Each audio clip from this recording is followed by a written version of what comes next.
This hearing to order and thank everybody for coming this morning. Today we will receive testimony from David Fotouhi, the nominee to serve as the Environmental Protection Agency's Deputy Administrator, and from Aaron Szabo to serve as the EPA Assistant Administrator for Air and Radiation. These are two very important positions in the agency, so I'm looking forward to this productive conversation about how Mr. Fotouhi and Mr. Szabo will ensure President Trump's agenda to get the agency back to its core mission and reestablish American energy dominance. Mr. Fotouhi currently is a partner at Gibson, Dunn & Crutcher, where he has represented clients on matters relating to environmental law. He was previously served as the acting general counsel and principal deputy general counsel at the EPA. He's no stranger to EPA. Mr. Fotouhi has been recognized by multiple national law publications for his work in environmental and energy law and as a leader on those issues. Mr. Fotouhi's previous experience at the EPA provides him a wealth of perspective on the agency's critical role in protecting our nation's air, land, and water, while doing so within the boundaries of the legal authority that Congress has established. The EPA Deputy Administrator is generally tasked with overseeing the day-to-day operations of the agency. In this role, Mr. Fotouhi will coordinate the work of the EPA's important Air, Water, and Chemicals Office, in addition to the EPA's regional offices, research, enforcement, and general counsel teams. Effectively integrating the agency's work will be at the top of Mr. Fotouhi's list of responsibilities.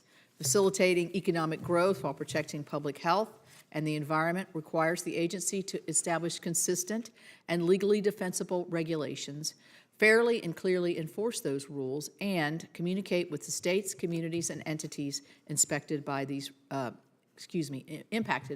regulations. Mr. Szabo, President Trump's nominee to serve as the Assistant Administrator for the Office of Air and Radiation, is currently serving as a senior advisor to the EPA Administrator after representing a wide variety of clients in the private sector on energy and environmental matters. For more than 10 years, Mr. Szabo worked as a career civil servant, first for the Nuclear Regulatory Commission and then the Office of Information and Regulatory Affairs, known as OIRA, and then the Council of Environmental Quality. As an NRC career staff member, Mr. Szabo was repeatedly recognized with awards for his excellent performance in the Office of Nuclear Reactor Regulation. In June of 2016, during Mr. Szabo's tenure working for the Obama administration's OIRA, he received the Special Achievement Award. Mr. Szabo's nomination to lead the Office of Air and Radiation will place him in a central role to roll back the Biden administration's extreme attack on reliable baseload energy sources. Under the Biden EPA, American energy producers were subject to a barrage of legally suspect regulations that were intended to bankrupt oil, gas, and coal companies. These attacks led to increased energy costs on American families, reduced electric reliability, and undermined our energy security. In contrast to the Biden administration agenda, President Trump's agenda will right-size our environmental regulations within the bounds of the laws passed by this Congress and past Congresses, while in turn increase energy production, enable innovation, and unleash economic growth while protecting the environment. As Administrator Zeldin stated during his confirmation hearing, the EPA has far too often exceeded the legal authority Congress has provided in law. This pattern, repeated during the Obama and then the Biden administrations, forced American businesses to pay for costly compliance requirements, even though the underlying regulation was ultimately struck down by the courts. Today's nominee understands the impact of the Obama-Biden regulatory strategy. Mr. Fotouhi and Mr. Szabo have represented a wide range of energy and environmental clients in legal and regulatory proceedings, as well as counseled clients on environmental compliance and due diligence. While some might suggest that representing regulated entities, particularly ones they don't like or agree with, in private practice should bar attorneys like Mr. Fotouhi and Mr. Szabo from serving in these roles, but I believe that view misses the extensive value of both of the nominees' public and private experiences. It is important for all of the EPA's staff, especially senior leadership, to understand how the agency's use of statutory authority and enforcement tools affect states and regulated entities, as well as have regulatory action, how that regulatory action can best achieve compliance and maximize positive environmental outcomes. I'm confident our witnesses' legal training, previous government experience, and professional experience will serve them well in the positions for which they have been nominated. The EPA must get back to what it does best, facilitating cleanup of polluted sites and communities across America, establishing scientific sound and achievable regulations, and fulfilling the cooperative federalism model of working with states to meet national environmental standards. I look forward to exploring these issues in more detail with our witnesses, and I now recognize Ranking Member Whitehouse for his opening statement. Thank you very much, Chairman. Today is day 45 of the second Trump administration. In his first month and a half, we've seen attacks on the rule of law, willful disregard for the Constitution, a funding freeze that is threatening to kill jobs and drive up energy costs for families, and to use the Project 2025's own words, trauma inflicted on dedicated career staff at various agencies. We on this dais have oversight responsibility for the Environmental Protection Agency, but despite my asking many times, I'm still trying to figure out what is happening behind the walls at 1200 Pennsylvania Avenue. I've sent reasonable requests to EPA for information and have been met with near total radio silence. On January 31st, along with all the Democrats on this dais, I wrote to Administrator Zeldin to request that he explain his legal basis for EPA's funding freeze that continues to threaten American jobs and jeopardize infrastructure projects from Alaska to West Virginia to my home state of Rhode Island. Much of this funding was passed on a bipartisan basis to make long overdue investments in roads, bridges, transit ports, drinking water, wastewater, and other systems that are the backbone of our nation's economy. On February 6, I again wrote to Administrator Zeldin and his counterpart at OPM, calling out the administration's so-called deferred resignation scam against hardworking civil servants, again asking how the administration could legally promise such a thing without congressional appropriations. Promising money that's not yet there has a name. It's called deficiency. On February 24th, I again led all of the EPW Democrats in demanding answers about EPW's efforts to claw back $20 billion in congressionally approved clean energy funding for projects nationwide. Administrator Zeldin has been gaslighting the American people, manipulating facts as a pretext to terminate an already obligated, congressionally authorized program that would lower household energy costs, spur economic development, and reduce pollution.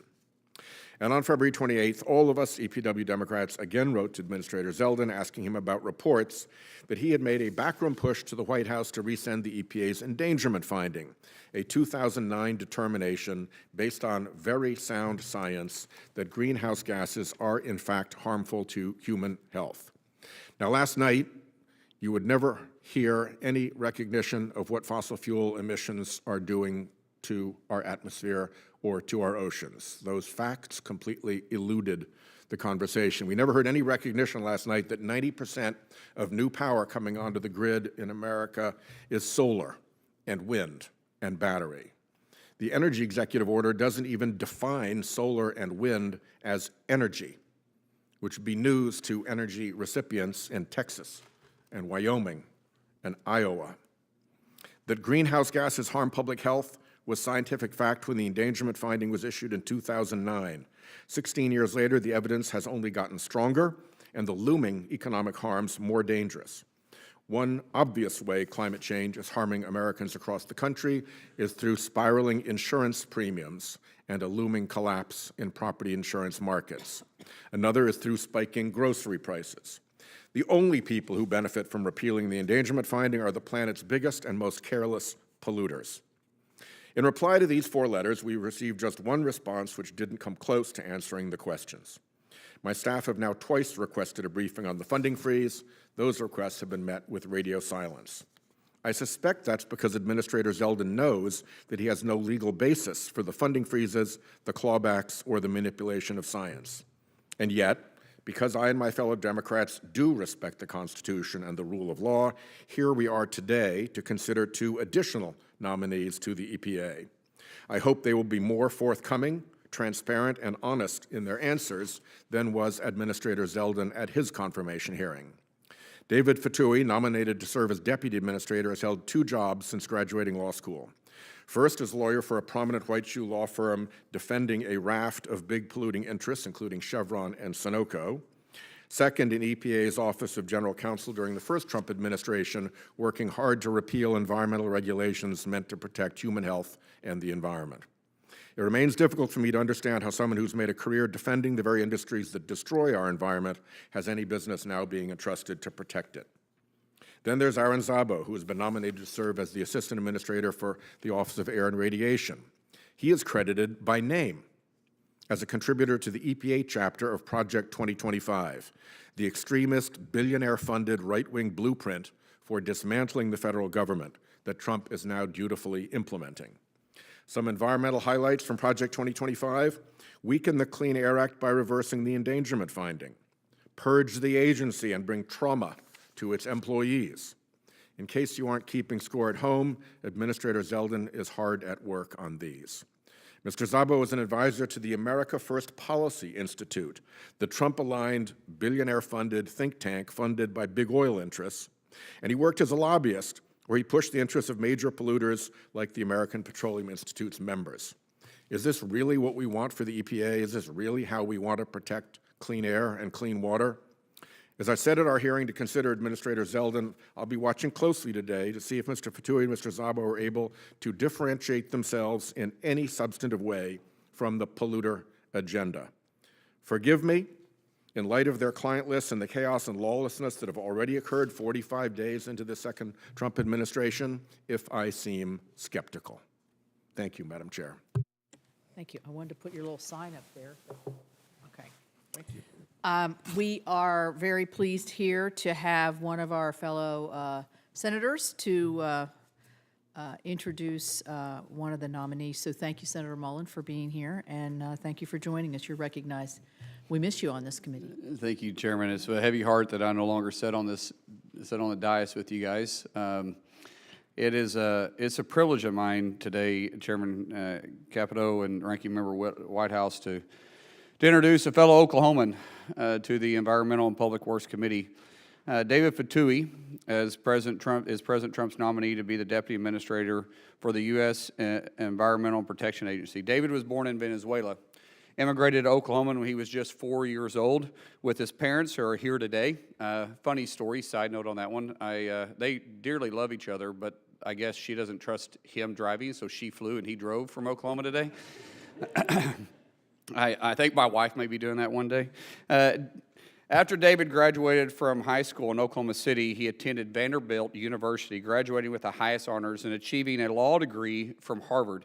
An impressive guy, if you ask me. In Trump's first administration, David served at EPA in several senior roles, including Principal Deputy General Counsel and later Acting General Counsel, where he led the office of nearly 250 lawyers and staff. David's primary focus during the time included EPA's program underneath the Clean Water Act, Safe Drinking Water Act, Clean Air Act, Superfund, and Resource Conservation Recovery Act. In addition to working closely with leaders in multiple agencies such as the Department of Justice, throughout his service as EPA, David prioritized stability, regulation that duly benefited both our environment and the economy, and did so with the highest personal standards of integrity. Prior to EPA, David worked as a partner with Gibson, Dunn, and Crutchener and the international law firm practicing environmental law. There, David developed a wide breadth of litigation, regulating experiences, helping clients understand their legal obligation to reach compliance standards with state and federal environmental law, which led to many legal publications publicly recognizing him for his talented work. There is no doubt that David has a talent, experience, professionalism, and temperament to be able to work with a broad group of career employees at the EPA and stakeholders of all kinds in this new position of responsibility as the EPA's Deputy Administrator. I'm proud to be able to introduce a fellow Oklahoman this morning nominated to such a position in our federal government. I'm confident that David will serve the EPA Deputy Administrator with the high personal and professional standards he's known for throughout his entire career. On a side note, I will say, ma'am, I am very deeply saddened that I don't sit on this committee, because I would take a great honor today to be able to sit up there with pride and see David down here answering questions and putting the EPA back on track of not just serving one side of our constituent base, but the entire country, making sure that our economy and our environment can both thrive. With that, I yield back. Thank you, and thank you for being here. I'm now going to turn to Senator Husted to give his introductory remarks. Thank you.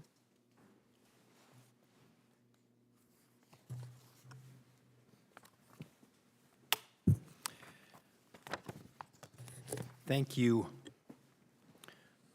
Chairman Capito. I appreciate the chance to introduce Aaron Szabo this morning. It is my honor to do so. He's President Trump's nominee to be the Assistant Administrator for Air and Radiation at the Environmental Protection Agency.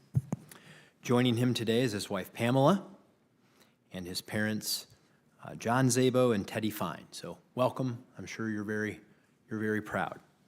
I have no doubt that Aaron's background will be impressive to the members of this committee, and he will do a great job in this important position.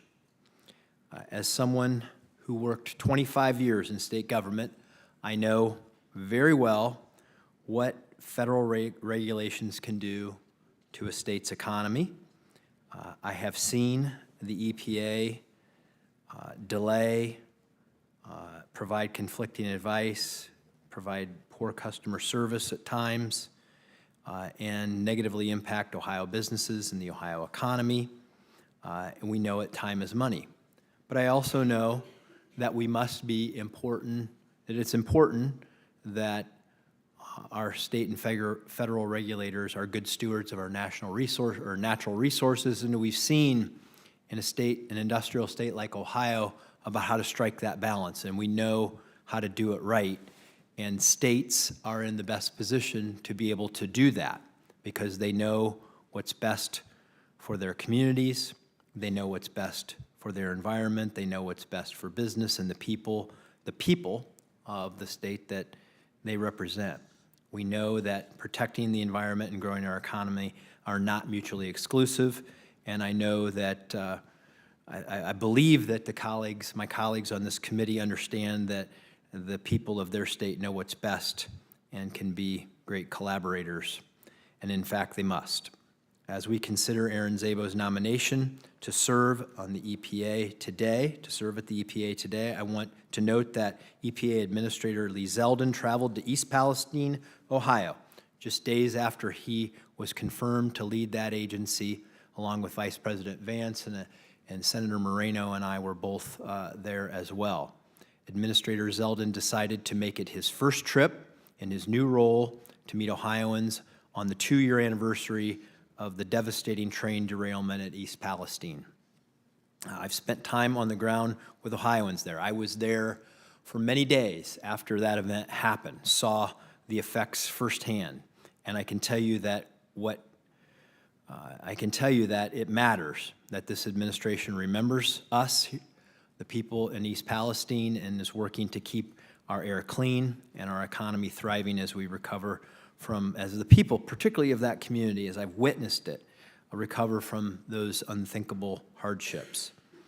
I am also pleased to see the Trump EPA focus on working with states and not against them in our joint efforts to protect the environment. That's why I look forward to working with Aaron and the EPA to advance our shared mission in Ohio and see that the EPA work similarly with every state. That partnership, working with the states, is so very, very important because they get it. They know what needs to be done. Let me share a bit more about why Aaron is here with us today and why he belongs at the EPA. Aaron understands how to promote a healthy environment and successful communities firsthand. He has followed in his parents' footsteps as a career civil servant, and he began his own career as a public servant at the Nuclear Regulatory Commission while he was in law school. Aaron continued to serve in other career positions at the Council on Environmental Quality and at the Office of Information and Regulatory Affairs. He worked on issues related to the important statutes such as the Clean Air Act, the National Environmental Policy Act, and regulations surrounding power plants. That experience will serve him well as an EPA Assistant Administrator.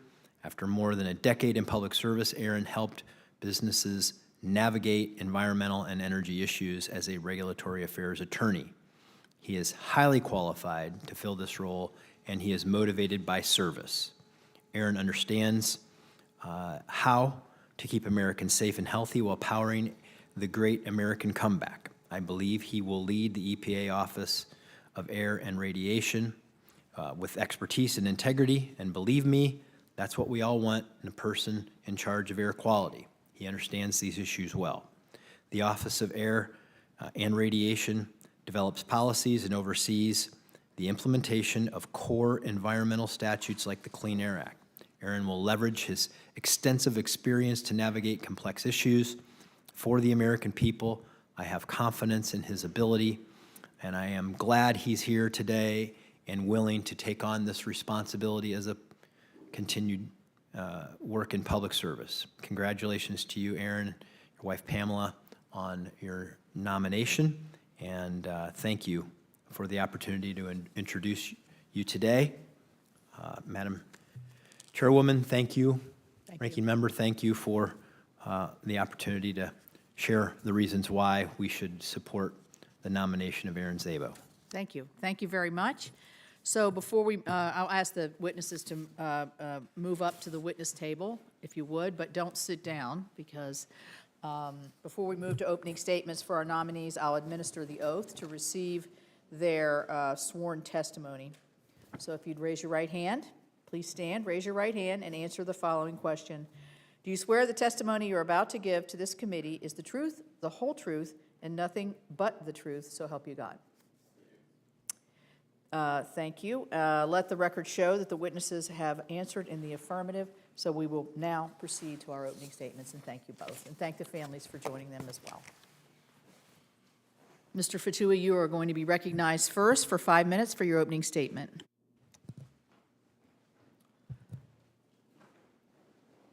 Good morning, Chairman Capito, Ranking Member Whitehouse, and distinguished members of the committee.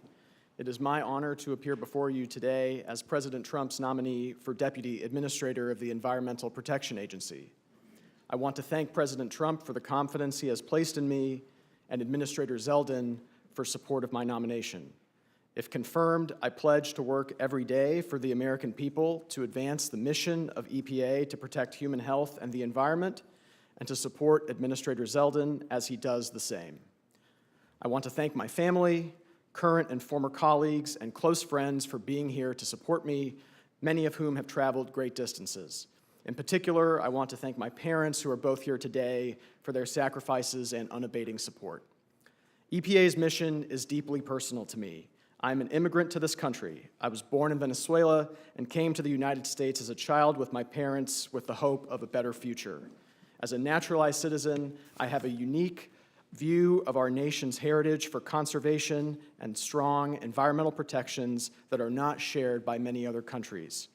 The American legacy of stewardship towards our air, water, and land was not my birthright. It was not something I was predestined to enjoy.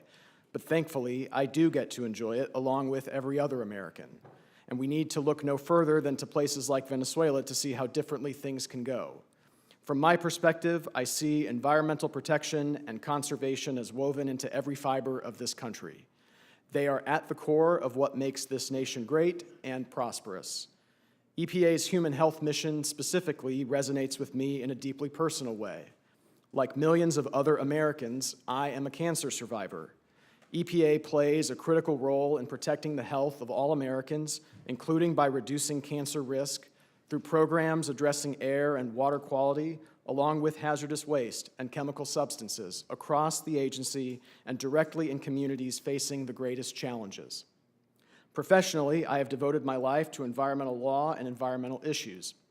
I've practiced environmental law for nearly 14 years, including my prior service at the EPA. In private practice, I've represented a broad array of clients and spent much of my career helping them understand and achieve compliance with their environmental legal obligations and responsibilities. As mentioned, I served for nearly 4 years at the EPA, culminating in my time as the agency's acting general counsel. It was a privilege to work alongside the career lawyers and other professionals at EPA, where I found some of the most knowledgeable and most dedicated public servants. If confirmed, I will work every day to earn their trust and respect as I did during my prior tenure at the agency. That tenure also reaffirmed my belief in the importance of the rule of law. Indeed, it is critical that EPA upholds the rule of law by carrying out its mission based on the enumerated authorities given to it by Congress. EPA must also provide necessary clarity and certainty so that every American obligated by an environmental requirement knows exactly what is expected of them. If confirmed, I will work every day to earn and keep the public's trust in EPA and its actions. America has made dramatic environmental progress in my lifetime. More Americans now have access to clean drinking water than ever before. Sulfur dioxide air emissions in 2023 were 94% lower than they were in 1980. NOx emissions were 75% lower. America accomplished this while growing our population and our GDP, setting an example for the rest of the world. We have much to be proud of, but there is more work to do. In 2023, our major cities experienced more days of unhealthy air quality than in any year of President Trump's first term. More than 1,300 contaminated sites across the country remain on the national priorities list, not yet ready to be fully returned to their communities for reuse. Drinking water supplies in some communities face challenges from lead and emerging contaminants like PFAS chemicals. And our changing climate demands work at home, like fully implementing the AIM Act and expediting carbon sequestration permitting, and work abroad to ensure a level global playing field that does not disadvantage hardworking Americans. EPA must work with states, tribes, and local partners, as well as with the regulated community and NGOs, to confront these and other issues, consistently with the law and while preserving our global economic dominance. I am confident EPA, under Administrator Zeldin's leadership, can make progress through smart, transparent, and cost-effective regulatory solutions, rooted in sound science, through compliance efforts that achieve real pollution reduction, and enforcement efforts for violators who refuse to follow the law, and importantly, through unleashing American innovation and our economic growth engine to find tomorrow's solutions for today's challenges. Thank you again for the opportunity to appear before you today. I look forward to learning more about your priorities and answering your questions. Thank you, Mr. Fotouhi. And now we will turn to Mr. Szabo. I will now recognize you for 5 minutes for your opening statement. Thank you. Thank you, Chairman Capito, Ranking Member Whitehouse, and distinguished members of this committee. I'm honored to be here today and deeply grateful to President Trump for nominating me to serve as Assistant Administrator for the Office of Air and Radiation at the Environmental Protection Agency and help protect America's air. I also want to thank Administrator Zeldin for his trust, both in my current role and this nomination. I would also like to thank my wife Pamela, my parents, in-laws, and other friends and colleagues that are here supporting me today in person and virtually. I would not be here today without them. I sit before you today as the nominee for Assistant Administrator of the Office of Air and Radiation who suffers from a chronic lung disease. I was diagnosed with cystic fibrosis at 6 months old. Throughout my life, I have taken hundreds of thousands of pills, spent countless hours using nebulizers, and been hospitalized multiple times. While it has not always been easy, unlike many others with cystic fibrosis, I am blessed to be alive today. Because of my lung disease, I have always been acutely aware of air quality. Growing up, I could feel the impact of poor air quality in my lungs. After college, I followed in my parents' footsteps as federal employees and began my professional career in government service as a career employee at the U.S. Nuclear Regulatory Commission. At the NRC, I had the privilege to work with and learn from exceptional, hardworking career staff for 6.5 years. In 2014, I joined the White House and served in the Office of Information and Regulatory Affairs. At OIRA, I had the opportunity to work with EPA career staff and both Democratic and Republican political officials. I saw firsthand the process of translating policy direction into regulatory outcomes consistent with laws and facts. For example, during the Obama administration, I worked as hard as I could to complete the Clean Power Plan, the 2015 Ozone National Ambient Air Quality Standards, and oil and natural gas methane regulations. Then, during the Trump administration, I continued with that same dedication while working on rescinding the Clean Power Plan, revising the oil and natural gas methane regulations, and implementing President Trump's 2-for-1 executive order. After over 10 years of federal service, I transitioned to the private sector where I learned how regulated entities comply with the federal government's thousands of regulations and policies. I also saw firsthand that the people working in these companies want to ensure the environment is properly protected. I rejoined the federal government on Inauguration Day for the first time as a political appointee. Currently, I serve as the senior advisor to the administrator of EPA. If I have the honor to be confirmed to be the head of the Office of Air and Radiation, I commit to you and to the American people that all this experience will guide me in this role. I will give my utmost every day working with the talented career staff and responsible stakeholders to provide the best and most durable air quality solutions for the nation. Since the enactment of the Clean Air Act, the United States has made remarkable progress in reducing air pollution. We have seen significant decreases in carbon monoxide, sulfur dioxide, lead, ground-level ozone, particulate matter, and other hazardous air pollutants, all while our economy has continued to grow. I believe all those who work to improve air quality for the past 50 years, whether it be within or outside the government, deserve our appreciation for their successes. Congress structured the Clean Air Act around the principle of cooperative federalism, and controlling air pollution at its source is the primary responsibility of states and local government. EPA must always work hand in glove with its state partners to ensure that air quality standards are attained and maintained. The best environmental results are reached in a collaborative way. This was the wise decision by Congress in establishing the Clean Air Act, and it remains the best approach today. One subject area that was not on Congress's radar when it enacted the Clean Air Act in 1970 was climate change. I believe the climate is changing. EPA must always carefully analyze all matters before it to make sure they are squarely grounded in statutory authority, are sound policy, and are based on a robust evidentiary record. Finally, if confirmed, I will work to ensure that we are mitigating traditional air pollution. As someone with a lung disease, I find it deeply concerning that there are around 140 million people that currently live in non-attainment areas, many of which have been living in those non-attainment areas for decades. We should prioritize helping these areas achieve compliance and improve air quality. Chairman Capito, Ranking Member Whitehouse, and all the members of this committee, thank you again for your time and consideration. I look forward to answering your questions and discussing the issues that matter to your constituents. Well, thank you. Thank you both. I will start with the questions, but first I make a comment that you both have very compelling personal stories, particularly as it regards to your own personal health. And I think that is one of the main missions of EPA, to help folks that have been afflicted much like you, but also for future generations. So thanks for being so open about those issues. I want to ask my first question on cooperative federalism. We've talked a little bit, a couple of us have mentioned it already, but the environmental laws are based on the principle of which states are co-regulatory partners with the federal government. Rather than considering them as the states as partners, the previous administration has sort of overlooked and treated the states as subordinates. State and local environmental agencies are dedicated to working together with federal regulators, and a lot of times certainly understand the areas, their own regions a lot better. State agencies are best suited to understand the diversity in their geographic, economic, and social elements. So I'll start with you, Mr. Fotouhi.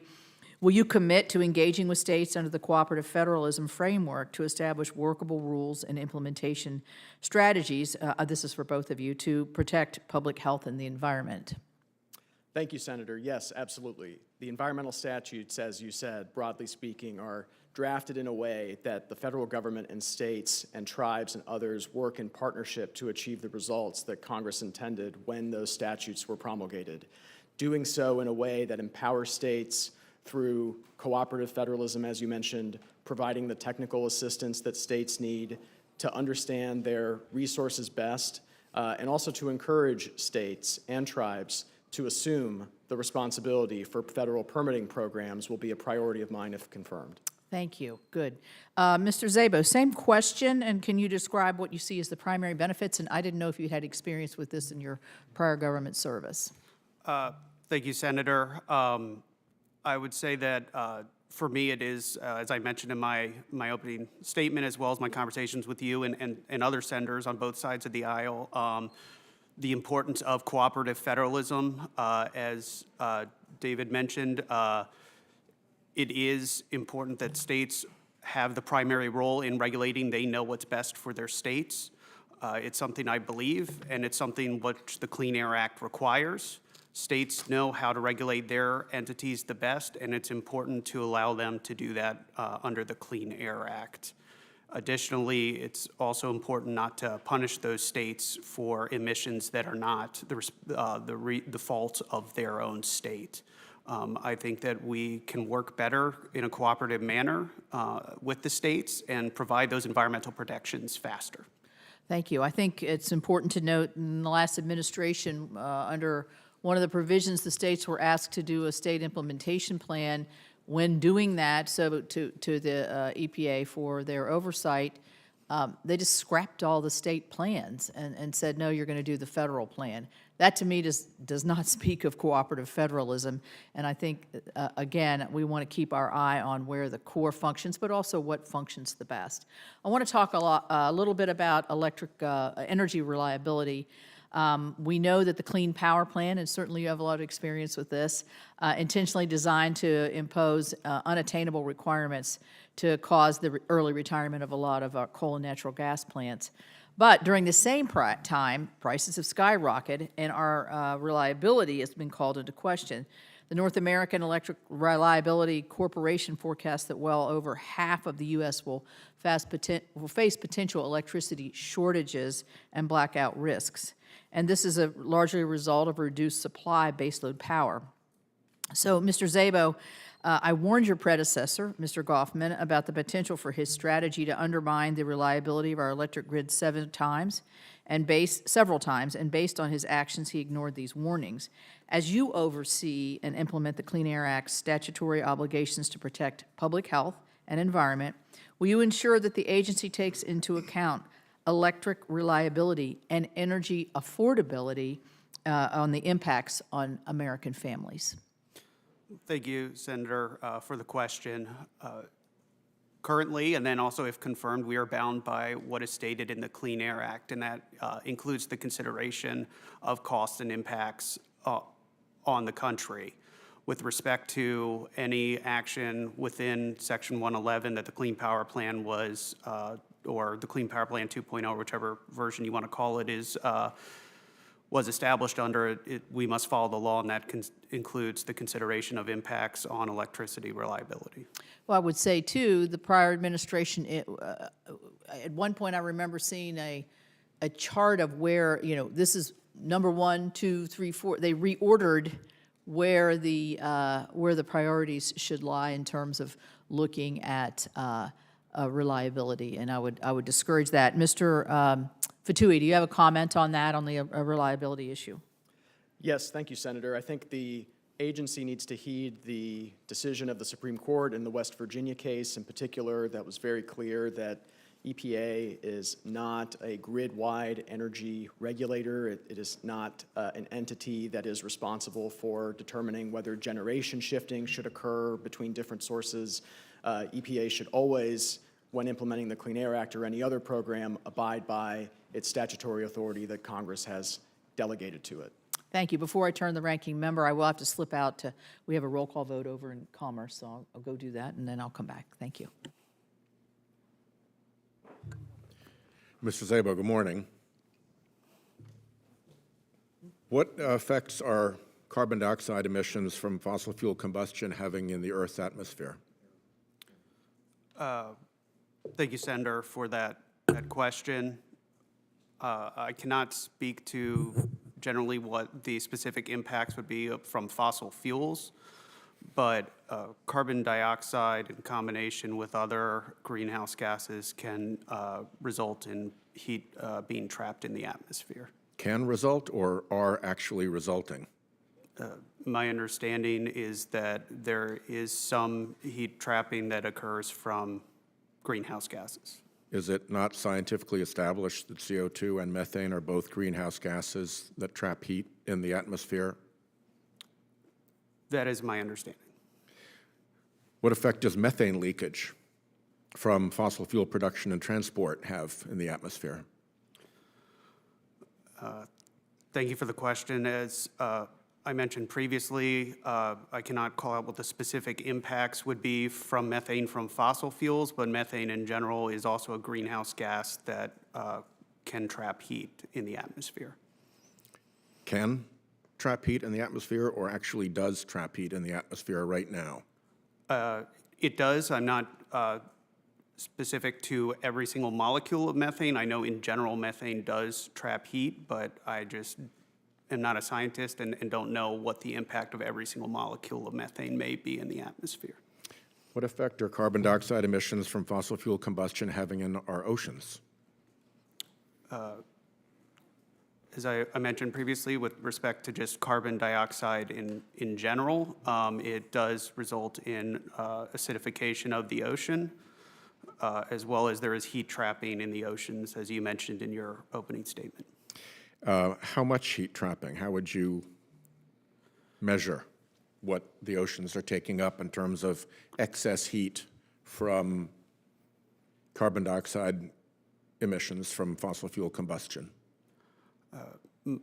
As I mentioned, I can't speak to specifically from carbon fuel combustion, but my understanding is, I believe NOAA has stated that 90% of the heat is trapped in the ocean. And you have no disagreement with that?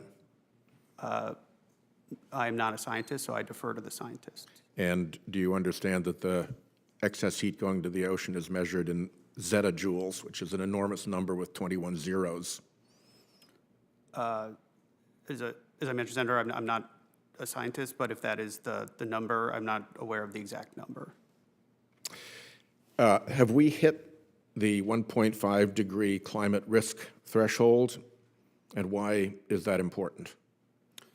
My understanding is that we are on a trajectory to hit that threshold, according to scientists. The stated importance of that, I believe, is that climate impacts would get worse at that degree temperature. However, my understanding is that was also a policy decision that was made as part of the UN discussions in the Paris Climate Accord. You used the word stated. Does that indicate any hesitation in believing that? I have not. My understanding is there's various scientific studies on the impact of 1.5 degrees, as well as... What do they generally conclude? I mean, it would depend on which, I mean, I will, as I said, I'm not a scientist. I said generally. What do they generally conclude? What is the strong consensus message about 1.5 degrees as a risk threshold? That it could result in increased climate change based on that temperature threshold. What are key climate tipping points that you would watch in your position to try to avoid? Senator, I believe that the climate is changing. I believe that it is important for us to adapt to any change, including those that occur with respect to climate. Not to mitigate, to prevent it, just to adapt to it, even if it's man-made pollution that is driving it. I'm currently, and if confirmed, am bound by the laws that Congress has established, and cannot Last question. Are we now on a pathway to climate safety? Or do we need to do more to reduce carbon emissions in order to get on that pathway? As stated previously, I believe that we need to be adapting to all changes, including those to the climate. Thank you. Senator Whitehouse? Or no, Senator Kramer. Senator Whitehouse, how are you? As tempting as it is to give Senator Whitehouse my time, I'm going to take a little bit of it first. Thank you both for being here. And I joined the chairwoman in thanking you for your personal testimonies and being so transparent. It is inspirational, to say the least. One or both of you have referenced the United States' contribution to the global issue. And I think we far too often take all the blame for our own excellence compared to the world that's quite mediocre by comparison, in my view. In fact, as I also share Chairman Capito's affection for cooperative federalism. I mean, for the life of me, I don't know why a state like North Dakota or West Virginia or any other state of excellence would relinquish that excellence to mediocrity at the federal level. But that being said, I want to explore a little bit with you the contribution of the United States emissions compared to the globe's emissions. And as I see a reduction, and I think one or both of you have testified to this, the reductions that we've been making as a country while growing our economy and growing our manufacturing base, growing even our energy sector at a time when there are actual electricity hogs out there just waiting for a place that would welcome the opportunity to invest. Why would they seek the United States if we're going to have these, what I think are actually very non-competitive regulatory issues? So that said, I've been looking at a lot of the EIE. By the way, I'm not as smart as you guys, but I'm fairly nerdy and pretty resourceful. And having been an energy regulator for a long time, the issue of reliability is a really big deal. And the issue of availability at a time when, again, these economies, whether it's AI, crypto, the energy hogs are looking for places to land, I think it's really, really important. So I'd like to explore our contribution and our declining contribution in the global state of things. And maybe, Mr. Szabo, you could start with what you may know about the various models and data and how the United States measures up. Yep. Thank you, Senator Kramer. This isn't going to be shocking to anyone, but we have significantly decreased both our greenhouse gas and traditional air pollution emissions tremendously especially over the past 20 years. While other countries, such as China, have significantly increased their greenhouse gas emissions and as well as their traditional air pollution emissions over the years. And what we are seeing now actually is that international emissions, both, as you kind of mentioned about not talking about some of the other things, traditional air pollution from China goes and impacts states like California due to the transport from the Pacific. But generally, if we shut off all greenhouse gas emissions in this country tomorrow, that would not have any real impact with the increases that we've seen from other countries around the world, specifically China. Mr. Fotouhi, anything to add to that? Thank you, Senator. I would echo those comments. I think something over the last 20 years or so, as Mr. Szabo was saying, American greenhouse gas emissions have decreased by something like 1 million tons per year, while China's have increased by something like 6 to 7 million tons per year, completely swamping our hard-earned reductions in greenhouse gas emissions. So I think to the extent there needs to be work to be done to address that issue, it needs to be done both domestically and globally. So I've been looking at some Magic C data and modeling, And would it be an exaggeration to say that the trend, our trend of going down and the rest of the world, or particularly the big polluters going up in terms of emissions, that our power sector could be like contributing less than 0.2% of emissions in the future with current trends? Does that sound plausible? Senator, I would have to go look back at the exact data, but happy to work with you on those numbers after talking to staff and make sure we are working with you on getting those values. I would welcome that opportunity and wish you both well. Thank you. Senator Padilla. Thank you, Madam Chair. I want to thank both of the nominees before us for their public service, their willingness to continue to serve, and I especially appreciate the comments that have been made by you, Mr. Fotouhi, by Mr. Szabo especially, and even the chairwoman, recognizing our collective mission to achieve clean air, as clean air as possible, because of the not just the environmental, but clearly the health impacts that pollution and contaminants have, and the recognition that state and local governments have a primary role. Did I get that language correct from your testimony for both of you? Yes. Yes, Senator. Okay, thank you. So it's in that spirit, proudly representing the state of California that prides itself in policy leadership in so many areas, but including and especially when it comes to environmental protection and clean air.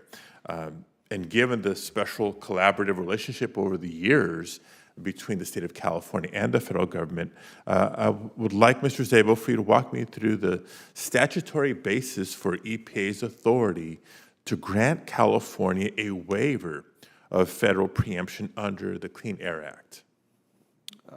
Thank you, Senator Padilla, for that, and it was a pleasure talking to you earlier about various issues related to California. The Clean Air Act requires EPA to provide a waiver to California, assuming that certain requirements are met with respect to that. To my knowledge, we currently do not have any waivers in front of EPA at this. Yeah, that's not my question. I'm well aware of what was submitted in the prior administration, waivers that were granted, requests that have been withdrawn, and just for the record, it's from Section 209 of the Clean Air Act, which allows California to exercise this waiver opportunity and adopt its own emission standards if those waiver requests are granted. But in reading the statute, can you share with us, Mr. Szabo, under what specific statutory conditions can EPA deny a waiver request? Thank you, Senator. At this time, I cannot recall the exact provisions in Section 209 and don't want to provide incorrect information to you, but I'm happy to get back to you with that information. Okay. Colleagues, red flag number one. Obviously, you're up for consideration for a very critical position. We're talking about air quality, not just the environmental impacts, the health impacts that you both personally shared with the committee, your experience. We're talking about the state of California, not just the most populous state in the nation, but home to the largest number of people by far who live in non-attainment levels. We know the federal government hasn't done as much as it can and should do to improve air quality in California and elsewhere. We know that California has taken upon itself to do more. And given the jurisdictional balance and relationship between state and federal government, California has been successful through the waiver process to achieve more gains. Yet you cannot articulate for me the basis for denying a waiver request during a place such a critical role is concerning. Let me ask this then. Does the Clean Air Act give the EPA discretion to deny a waiver simply because the administrator may disagree with California's policy goals? My understanding is no, it would not be. It would not be just because of policy goals. That one can get denied. So there is or isn't discretion then on behalf of the administrator and the agency? From my recollection, within Section 209, there is nothing that states that it would be related to just a policy difference between California and the federal government. Okay. Do you believe that California faces compelling and extraordinary conditions when it comes to air quality? When it comes to traditional air pollution, I believe that can be the case. But even by traditional air pollution, the EPA is tackling pollutants and air quality. I believe when it comes to national ambient air quality standards, that's what and as well as hazardous air pollutants, that's what I mean by it. To your knowledge, has an administrator ever denied a waiver on the grounds that California does not face compelling and extraordinary conditions? I believe that was part of the justification in the 2020 Safe Vehicle Rule Part 1. Okay, well, for the record, let me share with our colleagues that the answer is actually no. The EPA has tried to deny on other grounds, but never for the argument that California does not face compelling and extraordinary conditions. Mr. Szabo, and my time is running out, so I'll end with this. Can you point to where in the Clean Air Act it gives EPA the authority to revoke a waiver once it's granted? I believe that would be within Section 209 of the Clean Air Act. Actually, no, and we know that there's going to be efforts to do just that. So I'll end, I know my time is up, with the recognition, very important distinction between a waiver request, a waiver denial, a waiver being granted versus rulemaking. So when there are attempts by Congress to utilize the CRA to undo a waiver that was granted, precedent has established that that is not appropriate because a waiver is a waiver, not a rule. Thank you, Madam Chair. Thank you. Senator Husted. Thank you, Chairman Capito. Appreciate the opportunity to talk with the nominees today. Mr. Szabo, I want to bring up an issue that we talked about briefly based on my experience in the East Palestine train derailment and subsequent fire and disaster that happened there. Just for the sake of sharing something that can be hopefully helpful, is that one of the things that happened in that crisis moment is that while we had a team of people on the ground there from the EPA who were very versed in the rules and regulations, they weren't very versed at crisis management. And I just shared with you in our conversation that this administration, in the course of 4 years, will face one of those moments. It's inevitable that the unexpected will occur. And I just want to share thoughts, and either of you actually can respond to this, about thoughts that you have on how we can be better prepared for a time of crisis. Senator, I'm happy to respond initially. It's a critical function of the agency, its emergency response function. I had the privilege when I worked at the agency during the first term of the Trump administration to work closely with the career civil servants who are housed in that emergency response office within the Office of Land and Emergency Management and across EPA's regional offices.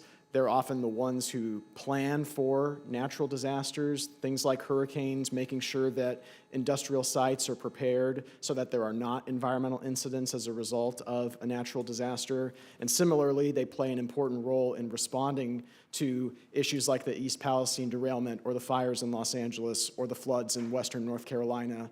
And Administrator Zeldin, in his first month on the job, has made the emergency response function of the agency a critical priority, and if confirmed, I would support him in that effort. Great. Thank you. I have, my next question is also largely an Ohio-related question. It's because in the final, literally the final day of the Biden administration, they imposed a new rule at EPA over, it's called a nuisance rule, and it was enacted on January the 20th regarding rules on air, dust, grime, things like that, that's unique to Ohio. Like, we have our own nuisance rule regulations in Ohio to be adjudicated through the Ohio EPA and the Ohio court system. And now we have one state that was identified, basically picked on via the EPA and the administration to put this new rule in place, and the Ohio delegation is united behind eliminating that. But this is what we talk about when we talk about the federal government imposing things on states without the cooperation of those states and the people who understand what makes sense in those states. And I just would ask for your support in our efforts to overturn this rule, and any comments that you have about that or the partnership between federal and state regulators in general. Senator, thank you for that question. I know in my time at EPA, I have heard about the issues with that action. If confirmed, and just in general right now, you know, as I stated in my opening statement and in our conversations, cooperative federalism is key. That's working with the states, not against them. And I look forward to working with you as well as the state of Ohio in resolving these kind of concerns and issues that have been created. Well, thank you.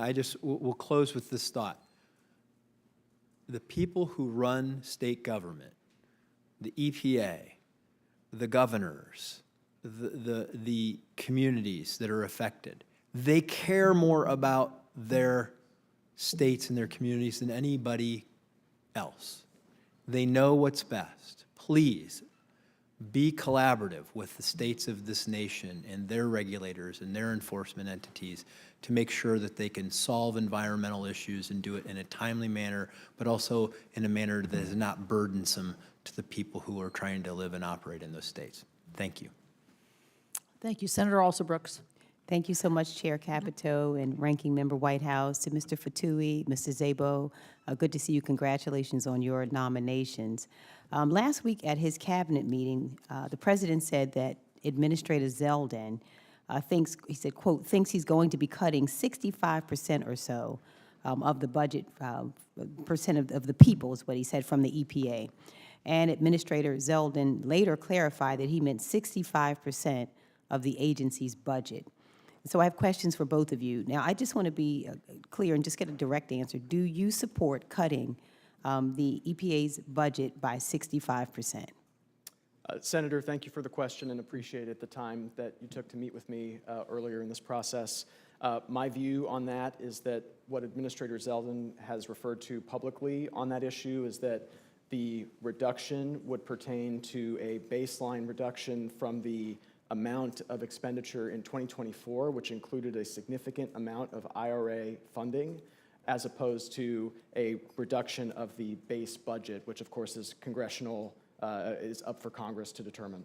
Okay, so you agree then that the role of setting funding levels belongs to Congress and not to the administration?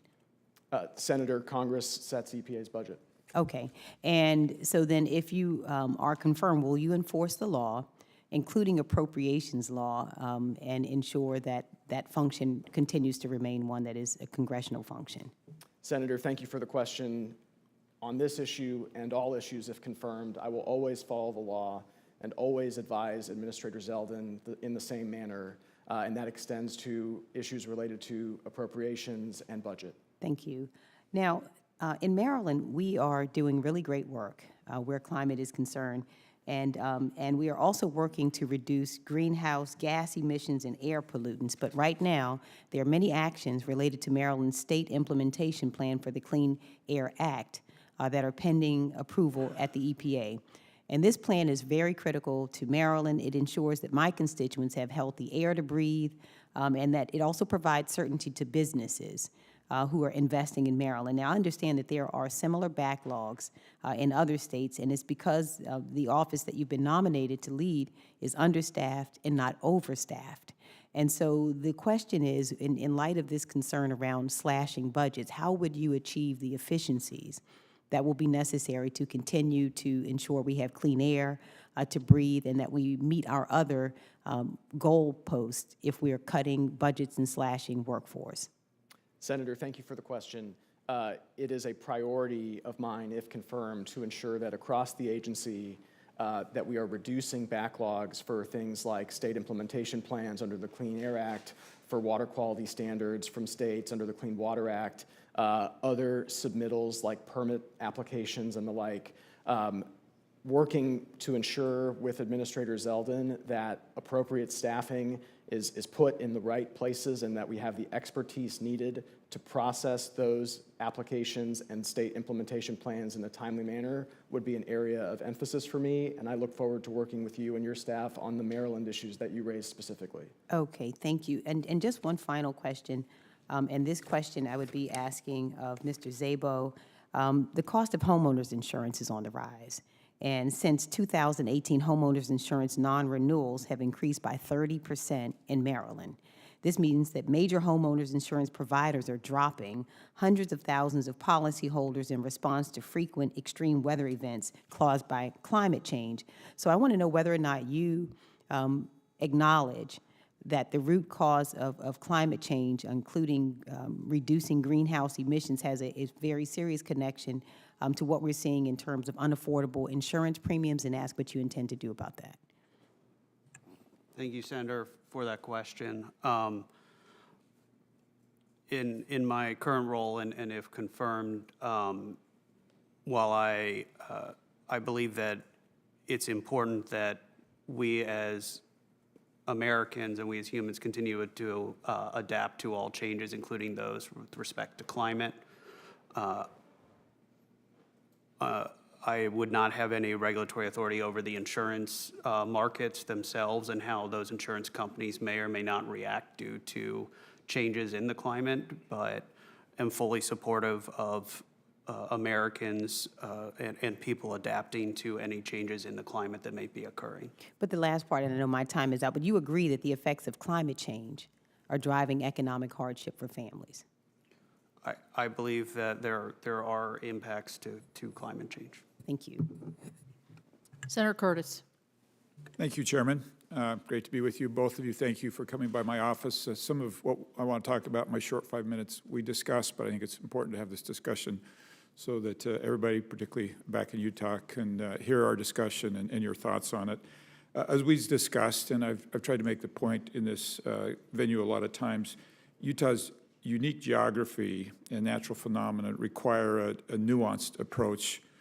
Approximately 80% of our ozone comes from ozone emitting from the Earth surfaces or from outside of the region.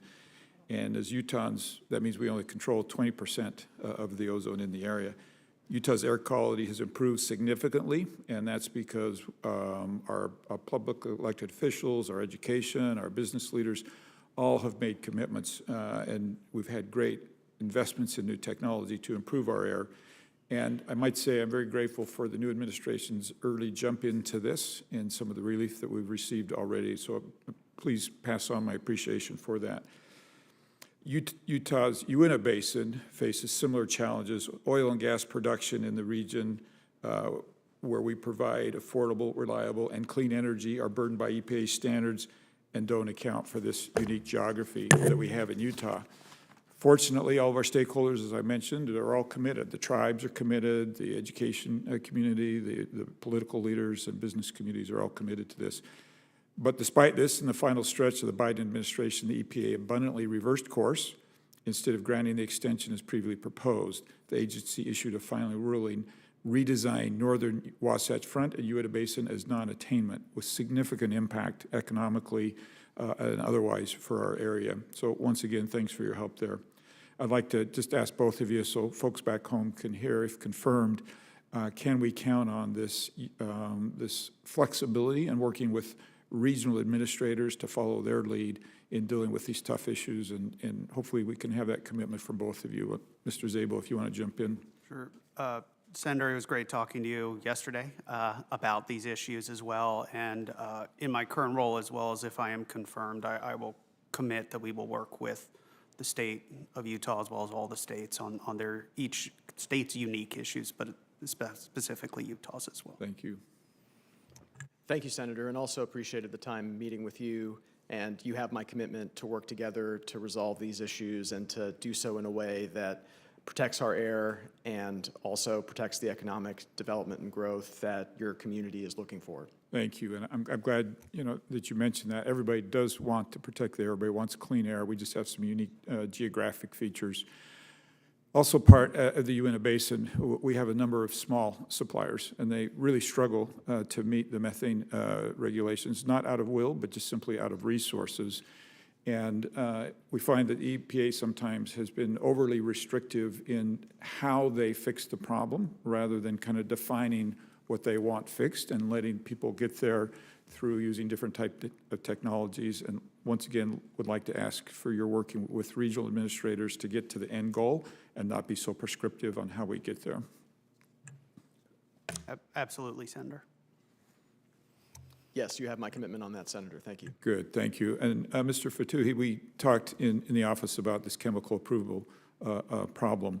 And would also just like to clarify, previous administration, we had 0% of chemicals approved within their statutory guideline.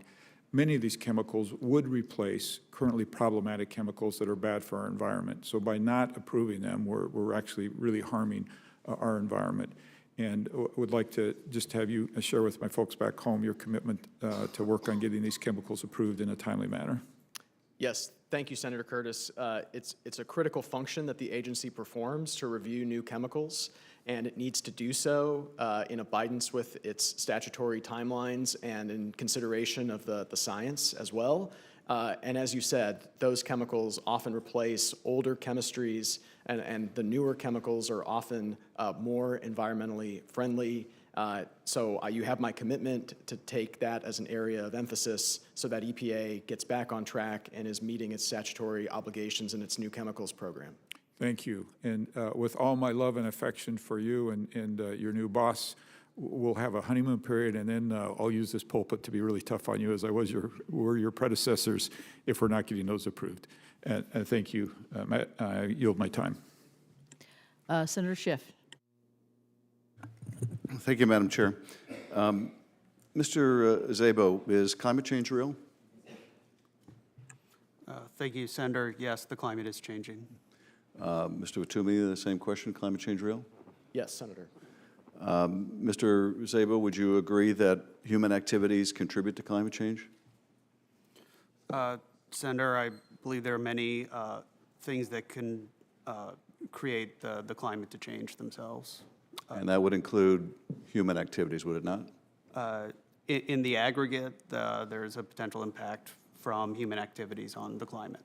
And you would agree, Mr. Fotouhi, that human activity contributes to changes in the climate?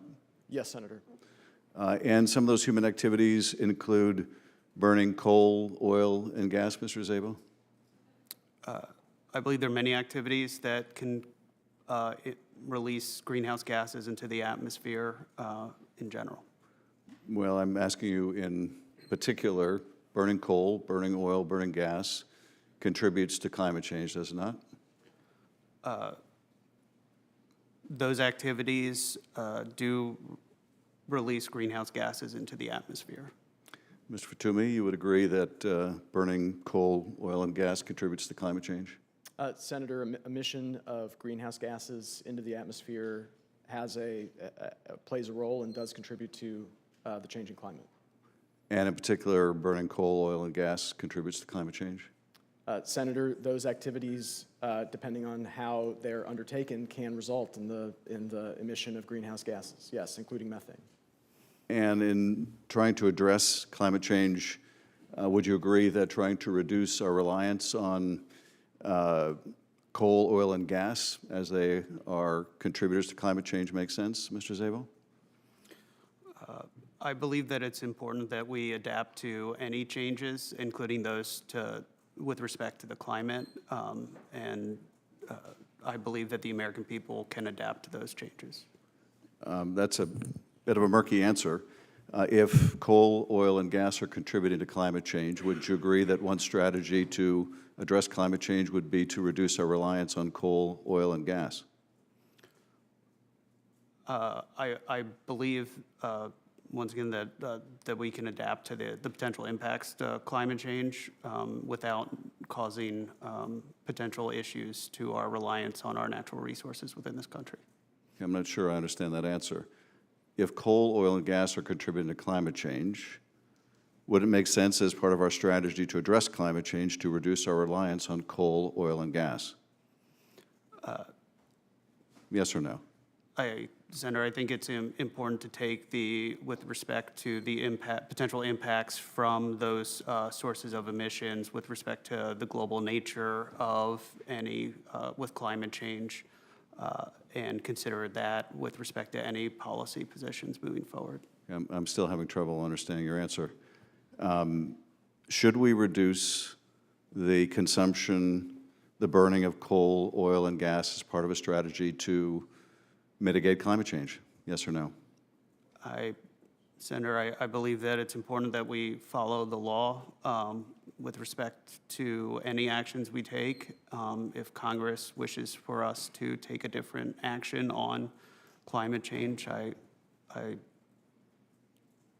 would leave that into the decision of those in Congress about what policies the United States would take with respect to that. But as a potential top official in the EPA, you would agree, would you not, that if coal, oil, and gas contribute to climate change, and climate change is resulting in horrendous fires like we had in Los Angeles and stronger hurricanes and more flooding, that one part of a sensible approach to dealing with climate change would be to reduce our reliance on fossil fuels that are contributing to that crisis. Wouldn't you agree with that? Senator, I'd say the wildfires in California were very tragic. There were many reasons as to what the result of why those wildfires occurred in and of themselves. Mr. Szabo, do you think the oil industry has a disproportionate impact on our ability, willingness to speak plainly about climate change? You seem to be having difficulty. Does the oil industry exert too great an influence on our policy dealing with climate change such that you can't answer that question? No, and I am curious if you are insinuating that I'm somehow under the influence of the oil and natural gas industry. I've been consulting with career ethics officials. I think this whole Congress is under the influence of the oil, coal, and gas industry. That makes it so difficult to answer a simple question about if these are contributors to climate change. Wouldn't a sensible policy be to reduce our reliance on them? There is some explanation for why that question is difficult to answer, and it is not science. I yield back. Senator Ricketts. Great. Thank you, Chairman. Appreciate it. Thank you, Ranking Member, for holding this hearing today. Thank you to our witnesses for being willing, or our nominees for being willing to serve in the federal government. I appreciate it. I do want to hit upon some of the things that have come up into this topic before. First of all, the cooperative federalism. Again, states being responsible. Nobody cares more about our environment than the states. That's a former governor. That's what we want to do. We want to protect our environment. We want clean air, clean water.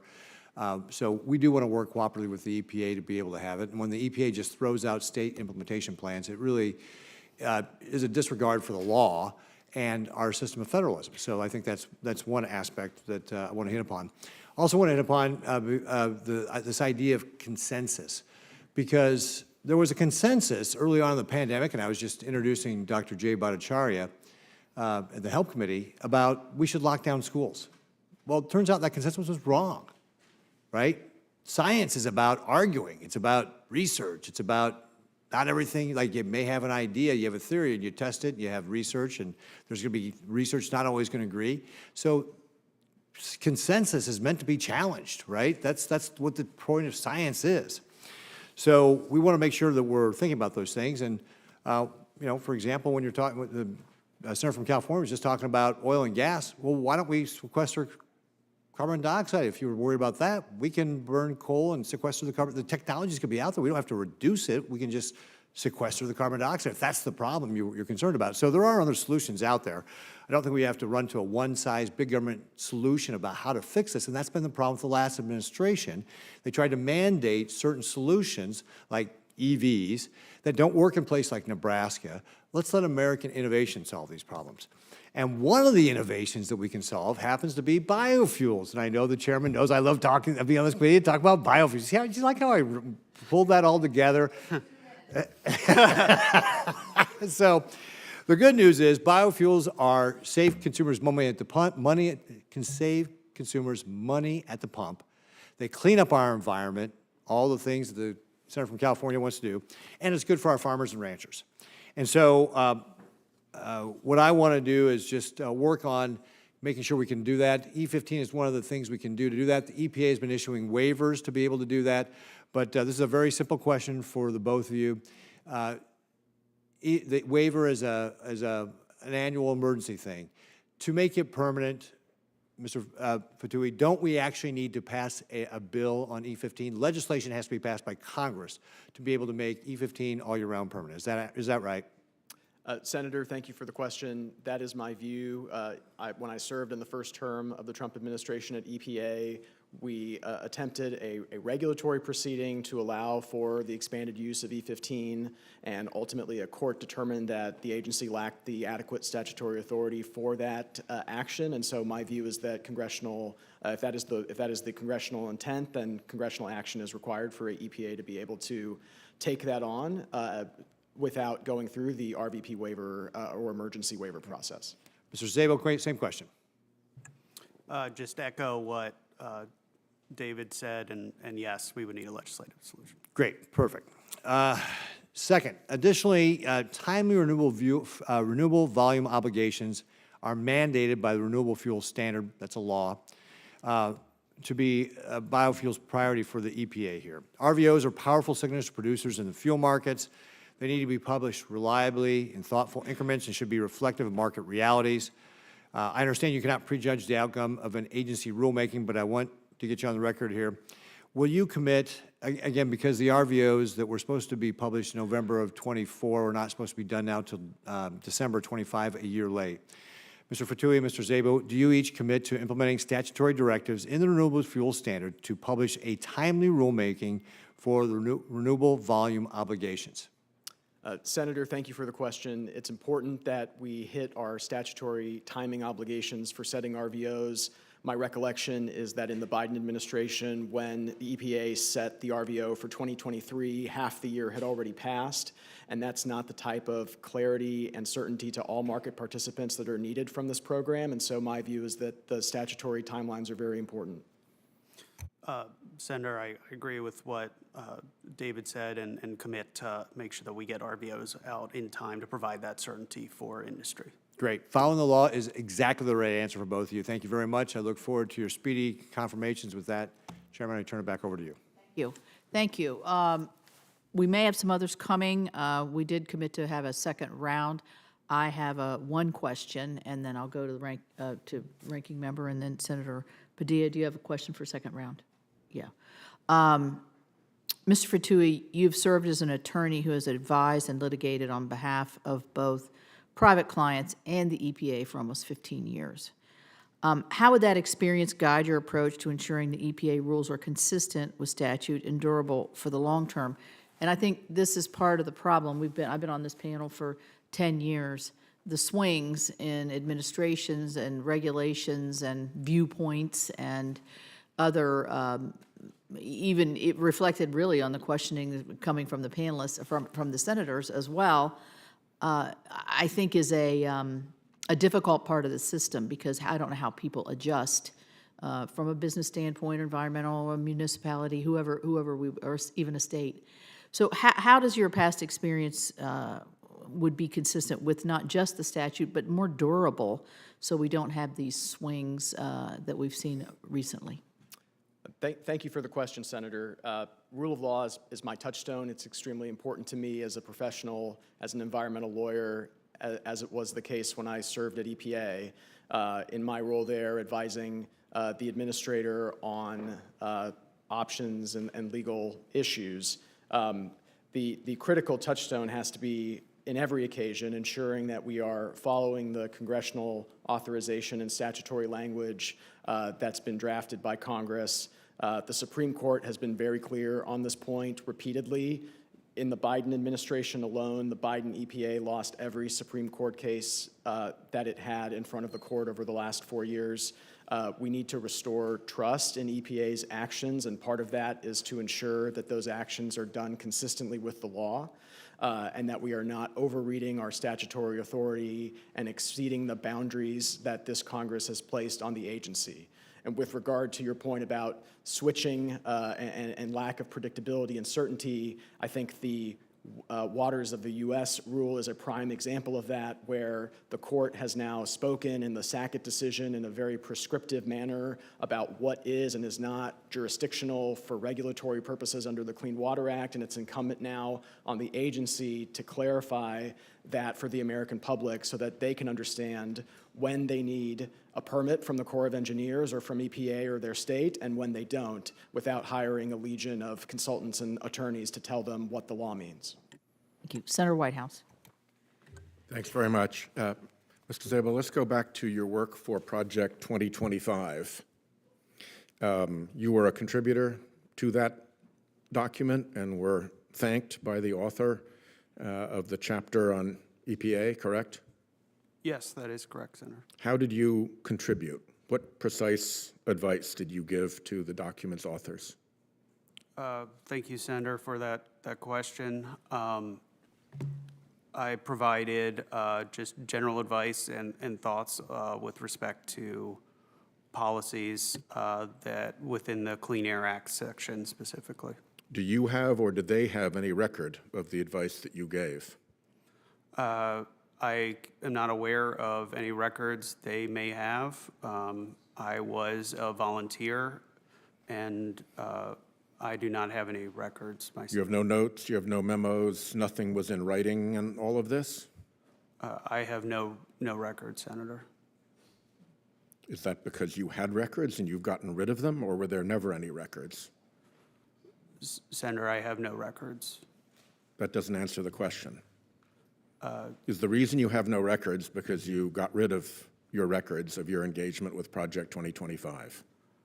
Senator, as a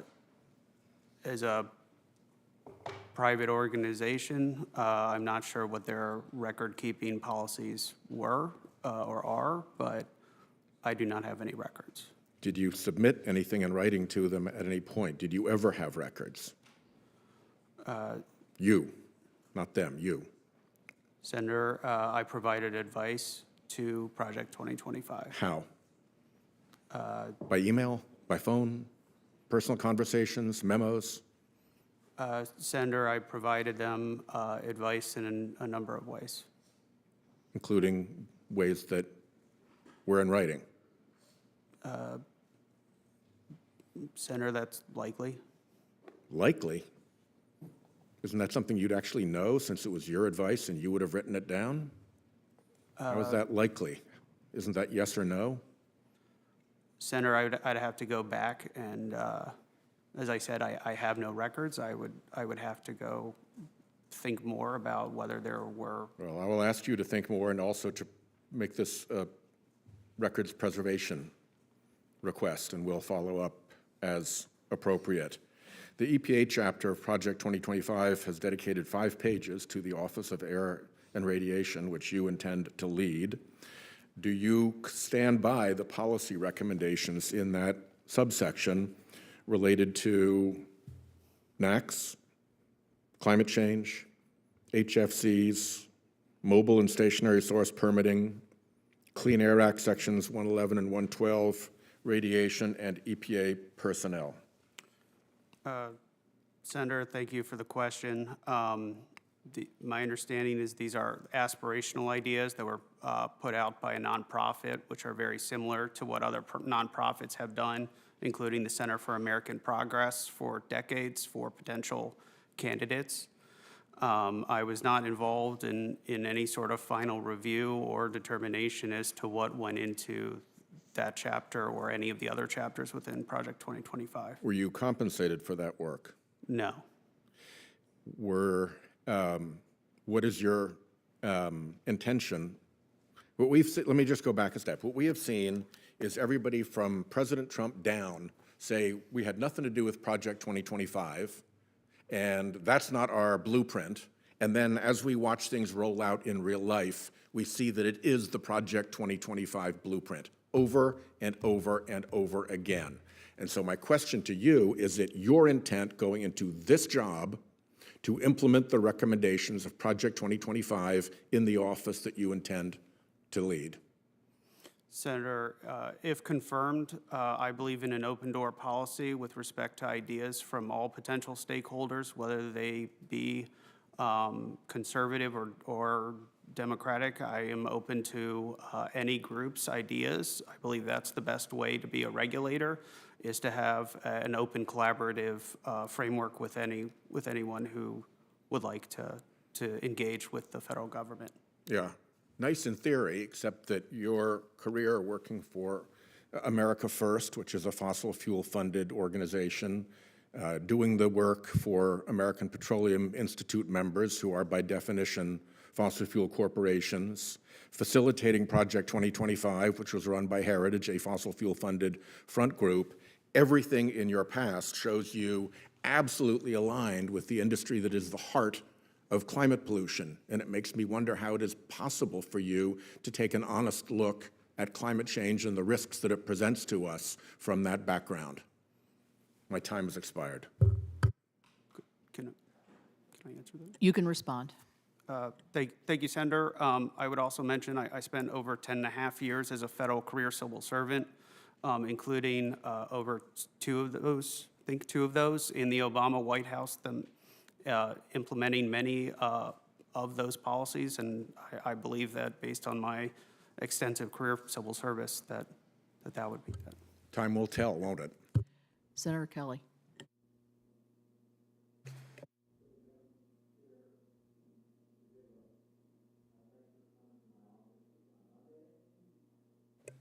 As we discussed, and as I discussed with Administrator Zeldin during his confirmation hearing, we're facing serious challenges when it comes to ozone non-attainment under the Clean Air Act.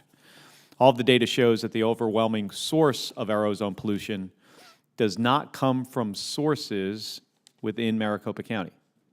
Yet, any new development in the region needs to identify offsets to get their permit. Of course, the goal of the Clean Air Act, and a goal that I share, is to find a pathway to improve air quality without stifling economic development, like Arizona's clean energy manufacturing industry. Do you agree that the goal of the Clean Air Act is to improve air quality? Senator, it was a pleasure talking to you earlier. And yes, the goal of the Clean Air Act and my goal currently, and if confirmed, is to improve air quality. Of course, as you know, ozone pollution is a challenge to address. I know you know this, but for my colleagues here, can you just explain how ozone pollution forms and why regions like Phoenix are susceptible to ozone formation? Yes, thank you, Senator, for the question. Nitrous oxides and other forms of emissions interact with the atmosphere and therefore create ground level ozone, which is contaminant smog, creates smog. With respect to the geographic nature of your state, that can increase that potential ground level ozone, especially if those, especially with potential emissions from outside of your state. Combination of, we've got nitrous oxide and we've got volatile organic compounds reacting with sunlight creates ozone. And the problem we have is a lot of this doesn't come from the Phoenix area. In fact, somewhere between 80 and 85% of the emissions come from outside of the region, yet when a new permit has to be issued, EPA requires emissions reductions that generate offsets or credits that can only come from within the region, even though the ozone is coming from outside the region, or the organic compounds, or the nitrous oxide comes from outside.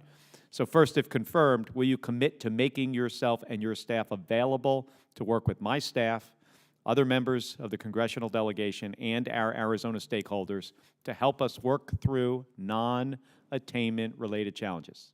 Yes. Second, without prejudging outcomes, will you commit to ensuring that the Region 9 office and EPA headquarters dedicate resources to quickly review any pending new source review permits in the region, ideally before we move into serious non-attainment? Senator, be happy, if confirmed in my current role, to work with Arizona on those issues. Thank you. Similarly, without prejudging outcomes, will you commit to ensuring that coordination between Maricopa County, Region 9, and EPA headquarters continues to make progress on the 2 local rules proposed by Maricopa County? We spoke about these, Rule 204 and 205. Senator, as I mentioned earlier, I think it's very important to follow the Clean Air Act with respect to cooperative federalism, and can commit that we, if confirmed in my current role, will work with Arizona on those issues. And will you commit to having EPA Region 9 and EPA work with our local officials to ensure our attainment plans can account for pollution from other countries and ensure there's a more streamlined exceptional event process for wildfire smoke? Senator, yes, I can confirm that. Thank you. I got 40 more seconds. I want to talk a little bit about staffing issues and cuts. Mr. Szabo, I understand you haven't been a part of the staffing conversations in your current role. We spoke about that. But if you're confirmed, do you believe you could significantly reduce the number of staff in the Office of Air and Radiation and still keep the commitments you just made to me? Senator, yes, I believe that we can meet our obligations with the budget provided. And my understanding is you've been working at EPA for the past 6 weeks. Is that correct? Since January 20th, yes. And so far, has your impression been that the Air Office is overstaffed or understaffed? Senator, I believe that both the politicals and the career civil servants have been doing a fantastic job implementing their obligations under the Clean Air Act. All right, thank you. Madam Chair, my apologies for going over by 10 seconds. No, no problem. Senator Padilla. Thank you, Madam Chair. Happy I was able to make it back for the second round of questions, because let's pick up where I left off. Questions for Mr. Szabo. Before I left, I was trying to highlight the difference and distinctions between the rulemaking process and the waiver process. So maybe let me ask you, since we have a minute here, to articulate for the record your understanding of the difference between the two procedurally. The waiver process under Section 209 versus the rulemaking process under the Administrative Procedures Act. Senator, thank you for that question. My understanding is that they both go through a comment period themselves, and for instance, the California waiver granting is similar to a SIP approval process. So is the process identical, pretty much identical, or how are they different? They are both rules, and the process is with respect to what the requirements are under the Clean Air Act. Yeah, well, they're not both rules. One is a rulemaking process, one is a waiver process. So if you're not familiar with the important distinctions, let me move on. Does granting a waiver implement a new EPA policy, or is it simply granting, in my case, the state of California, the ability for it to enforce its own standards? Similar to granting a state implementation plan, that would just be providing that state that authority. Good. That's my understanding as well. When the EPA does grant a waiver, when does it go into effect? My understanding is it goes into effect when it is signed. Right, automatically, right, immediately. And as a follow-up, you may or may not know the answer to this question. What does the Congressional Review Act say about the timeline for Congress to act on a disapproval resolution? I believe it's within 60 legislative days from the date that it is either the later of the publication within the Federal Register notice or when it has been submitted to Congress and GAO. Right, so unless or until that happens, the waiver is in effect. Is the granting of a waiver adjudicatory? It is a rule. Is it adjudicatory? It is a rule under the Congressional Review Act. Are adjudicatory actions covered under the Congressional Review Act? With respect to the waivers, they are a rule under the Congressional Review Act. The waivers are not rules. That's been established. And for the record, that's why that for 50 years, including under the first Trump administration, the EPA has treated waivers, including the attempted revocation of a waiver, as an adjudication and not a rule. That is fact. Just want to end by spending a minute emphasizing, Madam Chair, why I've been so insistent and precise with my line of questioning. As I mentioned earlier, California has a disproportionate number of people who live in non-attainment areas, significantly.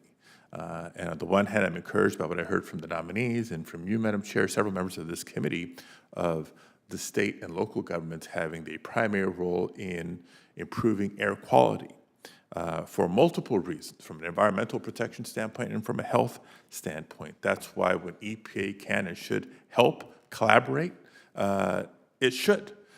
When it may not be willing to, it certainly should not hold up states and locals from going above and beyond if that's what they choose, if that's what their constituents need and deserve, so that we can have less Californians and less Americans in the future having to suffer from cancer or chronic lung disease and other impacts of the high levels of emissions, pollutions, and air contamination that so many communities throughout California and throughout the country currently suffer from.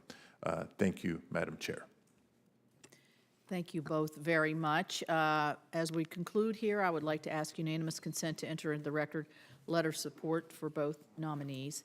And I did not give you the 3 standard questions that I should have done at the beginning. I apologize for that, so I'm going to ask you now. Do you agree, if confirmed, to appear before this committee or designated members of this committee and other appropriate committees of this Congress to provide information subject to appropriate and necessary security protections with respect to your responsibilities? Just yes, no. Yes, Senator. Do you agree to ensure that testimony, briefings, documents, and electronic and other forms of communications of information are provided to this committee and its staff and other appropriate committees in a timely manner? Yes. Yes, Senator. Thank you. Finally, do you know of any matters which you may or may not have disclosed that may place you in conflict of interest if you are confirmed? No, Senator. No, Senator. Perfect. Okay, now we are no further questions. I would like to thank the nominees and all of my colleagues for their participation. Senators who wish to submit written questions, and I believe there are some unanswered questions that we need you to follow up on, or further research I think you were going to do. For the record, have until 5 p.m. this Friday, March 7th, to do so. The nominee responses to those questions are due back to the committee no later than 5 p.m. on Monday, March the 10th, and will be submitted for the record. With that, this hearing is adjourned. Thank you all very much, and I'm going to run because I'm late for the vote. Bye. Thank you.